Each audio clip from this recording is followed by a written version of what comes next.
Day 1 begins at 06:15 a.m. The cargo vessel goes silent. Radio contact lost. Last known position, 40 nautical miles northeast of the main island.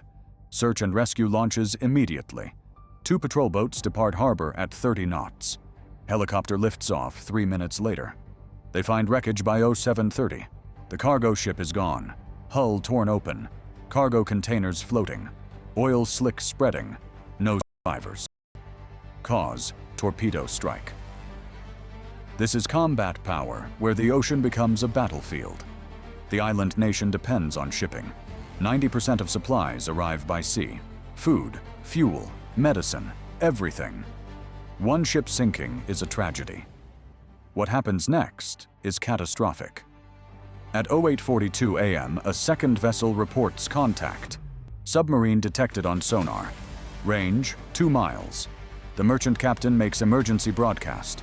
Position transmitted. Then silence. The ship disappears from radar. Naval Command responds immediately. All commercial traffic ordered to port. 14 vessels turn back.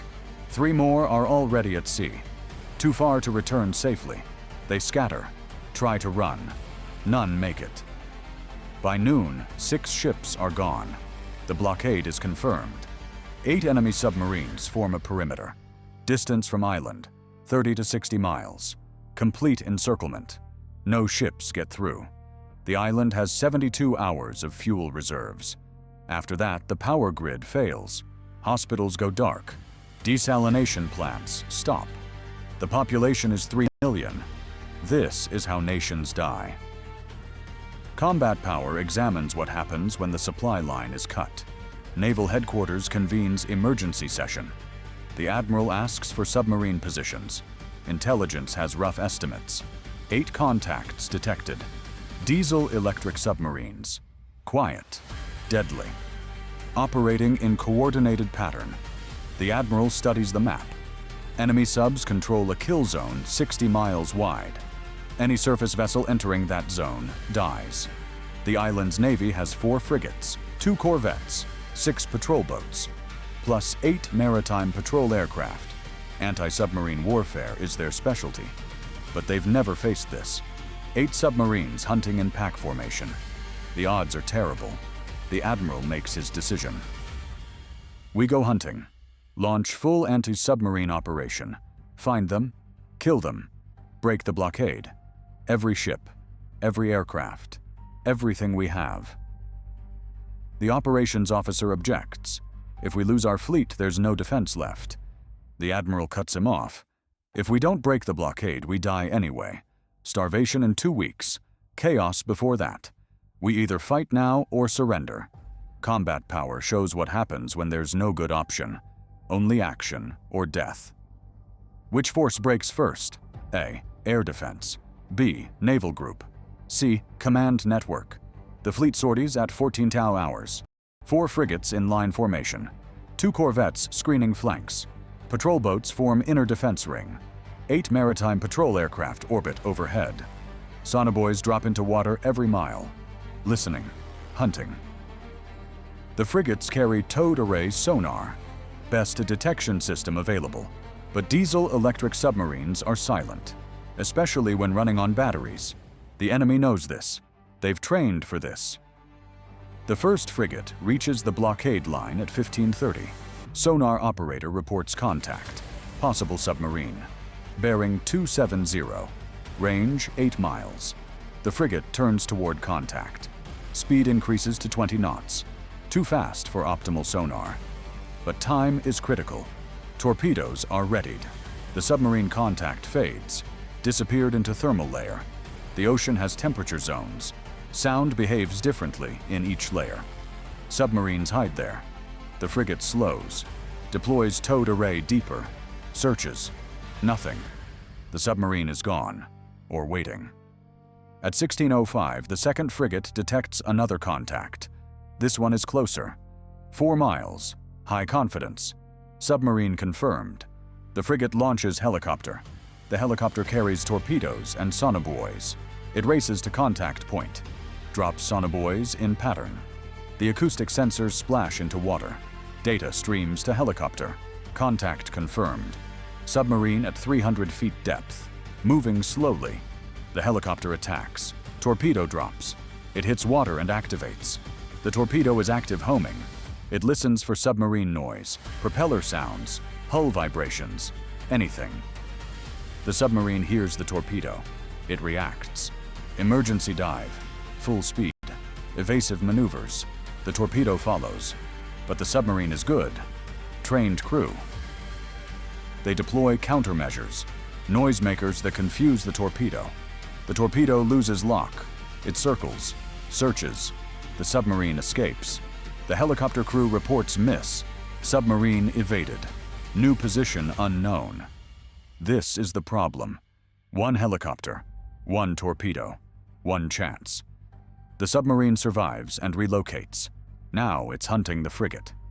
At 1640, the first frigate explodes. Torpedo hit amidships. The ship breaks in half. Sinks in 4 minutes. 70 personnel lost. The submarine struck from below. Silent approach. Perfect firing solution. The frigate never detected it. The other frigates scatter. Emergency evasion. Active sonar pinging. Trying to find the attacker. 3 submarines reveal positions. They were waiting. Coordinated ambush. The island's navy just walked into a trap. What happens next changes everything. The admiral receives casualty report. He orders immediate withdrawal. All ships return to defensive positions. The first sortie failed. 1 frigate lost. 0 submarines destroyed. The blockade remains intact. Day 1 ends with the island's fuel reserves at 60 hours. The power company issues warnings. Prepare for rolling blackouts. Hospitals switch to generators. The population begins panic buying. Stores empty within hours. The admiral reconvenes his staff. New plan required. Direct surface attack failed. The submarines are too good. Too coordinated. Alternative approach needed. The intelligence officer suggests pattern analysis. The submarines must communicate. Radio transmissions. Periscope observations. These create vulnerabilities.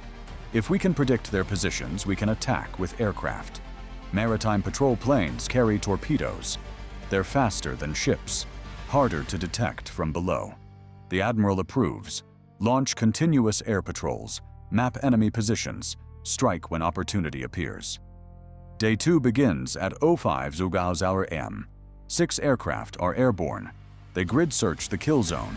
Sonobuoys drop every 3 miles. The ocean is vast. Searching takes time. At 09:15 first contact. Submarine detected at periscope depth. Distance from island, 42 miles. Aircraft banks toward contact. Speed, 250 knots. The submarine sees the aircraft. Emergency dive. But it's too late. The aircraft drops torpedo from low altitude. Perfect release. The torpedo enters water at optimal angle. It acquires target immediately. The submarine tries evasion, deploys countermeasures, goes deep. The torpedo follows. It's faster, smarter. Impact at 320 feet depth. Explosion tears through pressure hull. The submarine floods instantly. All hands lost. First kill confirmed. 7 submarines remain. The blockade continues. But combat power has shifted. The hunters become hunted. At 11:30 second contact. Different submarine. This one is cautious, stays deep. The aircraft drops sonobuoys in barrier pattern. Creates acoustic fence. If submarine moves, it's detected. The submarine doesn't move. It waits. The aircraft orbits for 90 minutes. Fuel runs low. Must return to base. Replacement aircraft arrives. Continuous coverage. The submarine is trapped, but it has time. Batteries last 72 hours submerged. The standoff continues. At 14 hours, the submarine makes its move. It launches torpedo at patrol boat 12 miles away. The patrol boat detects launch. Emergency turn. The torpedo is fast. The patrol boat is faster. Barely. The torpedo runs out of fuel. Misses by 300 meters. But the submarine revealed its position. Aircraft attacks immediately. Second kill confirmed. 6 submarines remain. By end of day, 2 fuel reserves hit 36 hours. The power grid implements Phase 1 rationing. Industrial sectors shut down. Streetlights go dark. The population feels the pressure. Government issues emergency declarations. Martial law considered. The Admiral knows time is running out. 6 submarines are still operational. The blockade holds. His fleet has lost 1 frigate. 2 submarines destroyed. Not enough. Day 3 begins with new intelligence. Communications intercept suggests enemy submarines are low on provisions. They've been at sea for 19 days. Standard patrol duration, 21 days. They must withdraw soon or risk crew exhaustion. The Admiral sees opportunity. If we can hold for another 48 hours, the blockade breaks naturally. But the island doesn't have 48 hours. Fuel reserves are critical. The government demands action. The Admiral orders simultaneous strike. All remaining ships and aircraft. Saturate the kill zone. Force the submarines to react. Find them. Kill them. At Zoe Tax, the fleet sorties again.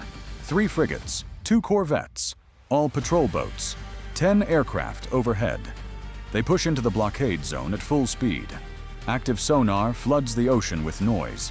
The submarines hear everything. They have 2 choices: withdraw or fight. 4 submarines withdraw. They run deep and fast. Escape the kill zone. 2 submarines stay. They attack. Torpedoes launch at 2 frigates. The frigates detect launches, deploy countermeasures, noise generators, torpedo decoys. 1 torpedo is fooled. The other isn't. It hits the 3rd frigate. Massive explosion. The frigate is damaged but survives. Hull breach above waterline. The attacking submarine is located. 3 aircraft converge. 6 torpedoes dropped. The submarine has no chance. 3rd kill confirmed. The final submarine fights desperate battle. It launches all remaining torpedoes. 4 weapons in water. Targeting spread across the fleet. The corvettes and patrol boats scatter. 2 torpedoes miss. 1 is intercepted by decoy. The 4th hits a patrol boat. The boat explodes. 16 personnel killed. The submarine is empty. No weapons left. It tries to run. Maritime patrol aircraft tracks it for 40 miles. Drops torpedo at optimal range. 4th kill confirmed. 4 submarines destroyed. 4 submarines withdrew. The blockade is broken. Commercial shipping resumes at 16 Maur. First cargo vessel enters port at 1930. Fuel supplies delivered. The power grid stabilizes. The crisis ends. This is combat power, where 72 hours determines national survival. The island lost 1 frigate, 1 patrol boat, 142 naval personnel killed, 4 enemy submarines destroyed, 4 escaped. The cost of victory. In this scenario, defense analysts assess the outcome as narrow success. The blockade nearly succeeded. If the enemy submarines had better provisions, they could have waited longer. The island would have collapsed. Wargame simulations suggest underwater blockades are devastatingly effective against island nations. Surface ships struggle to find submerged threats. Air power is essential. But aircraft have limited loiter time. The submarines can hide, wait, strike when opportunity appears. The tactical lesson is clear. Anti-submarine warfare requires patience and coordination. Single ships hunting submarines die. Coordinated groups with air support survive. The earlier quiz question matters here. How many interceptors can 1 destroyer launch simultaneously? The answer is B, 96. But this battle wasn't about missiles. It was about torpedoes and sonar. Different weapons, different mathematics. Submarines carry 20 to 30 torpedoes. Each one can sink a ship. Defense requires detecting the submarine before it fires. That means sonar. Lots of it. The island's navy had adequate sonar. What they lacked was numbers. 8 submarines against 12 surface vessels. The submarines had advantage. They attacked first. Sank ships before the navy could respond. But sustained pressure broke the blockade. 4 submarines destroyed. 4 withdrew. The island survived. Necessary defense or catastrophic overreach? The admiral sent his fleet into kill zone twice, lost significant assets. But he broke the blockade. The alternative was national collapse. Combat power examines these impossible choices. Sometimes the only winning move is accepting terrible losses to prevent total defeat. Subscribe to Combat Power, where raw force decides survival. What would you have done differently? Would you have waited for enemy submarines to withdraw naturally? Would you have launched earlier attacks? Would you have risked your entire fleet in simultaneous strike? These questions have no perfect answers, only outcomes. The island survived. But the cost was high. Families lost loved ones. Ships were destroyed. And 4 enemy submarines escaped. They can return. Form new blockade. The threat isn't eliminated, just postponed. This is reality of naval warfare. Submarines are hard to kill. Once they escape, they can strike again. The island's navy must remain vigilant. Permanent anti-submarine patrols, continuous sonar monitoring, intelligence gathering on enemy submarine bases. It never ends. Combat Power shows how modern warfare creates permanent states of alertness. No final victories. Only temporary advantages. No mercy. No pause. Combat Power.